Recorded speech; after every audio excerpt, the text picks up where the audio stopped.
StoriesToInspire.org. So I heard a story today, which I'm going to repeat because it was told to me by someone that I trust very much. His name is Rabbi Auerbach, and he is the head of Ber Miriam, a seminary for girls. Kosher guy. And he called me up today, and he was like, Rabbi Wallerstein, I know that you speak and you tell over things. This is something that you must repeat.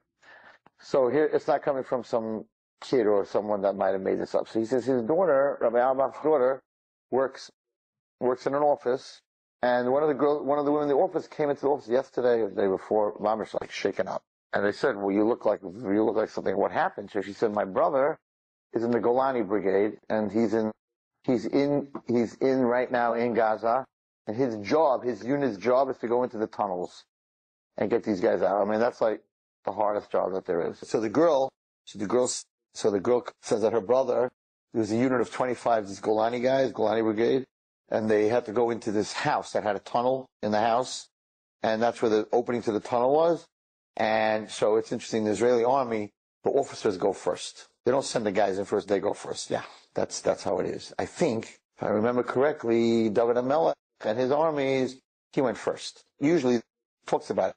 In the other armies, the generals are in the back, and they send the soldiers. And David Melech, he was in the front, and all the big people were in front. Anyway, so this unit goes into this house. And so there's 25 guys, so like 6 guys go in with the lieutenant or whatever he was, colonel, go in, and the other guys surround the house to make sure that the house is protected while they go into the tunnel. So the radio guy, like 15 minutes after they go in, he tries to reach his commanding officer, and there's no answer. And they're figuring, the worst thing you can do is get captured by these guys. So they're talking outside. What do we do? Should we go? Do we go in? Do we stay out? He's not answering. We have to go in there and save. This is what she says. This is what her brother told her. So that her brother and the rest of the chevra, they leave like 4 or 5 guys outside, and they go inside. They figure they're going to have a firefight. They're going to have to save their commanding officer. They walk in, and standing at the entrance of this hole this cave, is a rabbi with a long beard, a long frock, like a black, he even explains what it looks like a Hamburg, one of those Rosh Hashiva hats, standing there. I guess the sergeant, whatever, it says, "What are you doing in Gaza? Like, what are you doing in this house? What are you doing in this house?" And this is what he says. And Rabbi Auerbach doesn't tell stories. These are kosher people. He says, so this man who looked like this tzaddik, listen, said to them, "You must get out of the house now, or else," in Ivrit be'Ivrit, "if you don't get out of the house now, there will be many widows, almanot, and many widows and orphans. You have to leave now." So the sergeant says, "We cannot leave now. We have to go into the tunnel to find out where our boys are, where they are." And he said, "No, you're not going into the tunnel. You have to leave the house now." And this soldier says, "You don't understand. It's our commanding officer. We're not leaving without him." And this man's blocking the doorway to this rabbi's blocking the doorway to this tunnel. And he says, "I'm really sorry, Rabbi, but I got to get you out of the way." And he puts his hands to pull the rabbi out of the way, and his hands go right through him. There's nothing there. And all the guys are standing there, and they're like, right, you can't believe such a thing. All the guys are standing there, and they're like, "What are we watching over here? Who is this? What is this? What?" I just told me the story. He called me today to tell me the story. So wait, not finished. So these guys are like in total shock. The commanding officer now is coming out of the tunnel. I guess for some reason the radios didn't work that deep, whatever it was. He's coming out of the tunnel, and this guy is still standing there. And the commander says, he's a commander, he says, "Why is there a rabbi in here? What's going on over here?" And he tries to push him out of the way, and he just walks right through him. And the 6 guys walk right through this thing that's talking to them. And he turns around to all of them, he says, "I'm begging you, you must leave the house now." And they're all freaked out. I don't even want to tell you another part of it because then you totally won't believe the story. But the way he says it over is that when he was talking, this Mלאך, whoever it was talking, that from his mouth was coming fire. And they're all looking at this and they've never seen anything. Some of them are dati, some of them are not. They're totally freaking out. And he's like, "Get out now." And they all run out. He said they were mamish 20 steps out of the house, and the thing blew sky high.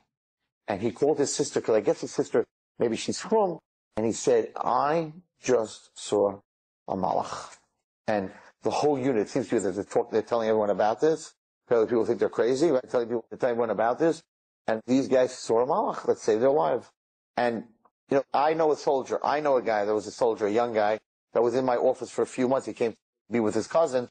And he was in Lebanon. And he told me that his unit, young guy, that his unit was being shot at in Lebanon. And they were running to go into a house to protect themselves. And as they're coming to the door of the house, there's this old lady dressed in black, looked like an Arab, right? And she turned to them and she said, "Not this house. This house is a death trap," whatever it was. And they're like, "Should they? A death trap." So it's a trap. And they looked at her and they were like, maybe she just decided that she's setting us up. And he said when we looked at her, he realized that she wasn't an Arab. We saw her face for a second. She looked like a very holy, like you think Sarah Mena would look like. And she said, "Listen to what I'm saying. Don't go into this house." And they ran down the block, right? And the mortar shells and it was shooting, it was chasing or whatever it is. And they turned around and that house went kabunga. They blew it up. It was a trap. The woman was not there. They said they turned around. She was not there. And he said that we came back and we started telling these stories. And he's like, well, the next unit, we wanted to go somewhere. And there was some woman who told them, "Not this house." And then the next unit, they're all sitting here talking. And one unit's telling another unit, this same lady was 20 miles away 10 minutes later. So in this destruction and in this war that's going on, there's many Nisan v'neflois that the Kodesh Baruch Hu is doing outside of the missiles. I said last night that, we're all saying Shir HaMalos and we're all praying after davening and during davening that Hashem should protect our soldiers. That's bakasha. We're asking for stuff. But you also have to have a kara. You have to have a kara satov. So outside of that, we have to thank Chayil Hashem Kitov that there are 2,500 missiles Hashem made land in fields, not blow up, ended up falling back in Gaza. And it's mamish like the miracle when the Mitzrayim were shooting spears at us. It's the same, it's the same miracle. We have to go past the Iron Dome. We have to see and say that Arabs don't know what they're doing. They know how to shoot. There were places where they shot the American embassies and they killed 100 in Saudi Arabia. They know how to blow people up. They know how to kill people.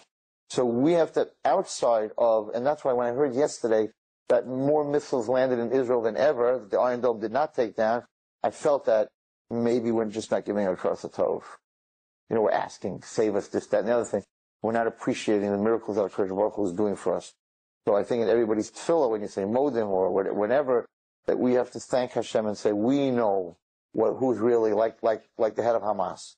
We know who's playing with the missiles. It ain't Hamas. It's HaKadosh Baruch Hu. We have to have a lot of HaKadosh for Kodesh Baruch Hu. Anyway, that's the story I heard today, and I'm sure we'll hear many, many stories. So you hear many stories, but this came from a very reliable source. Enjoyed this story? Come again. Bring a friend. StoriesToInspire.org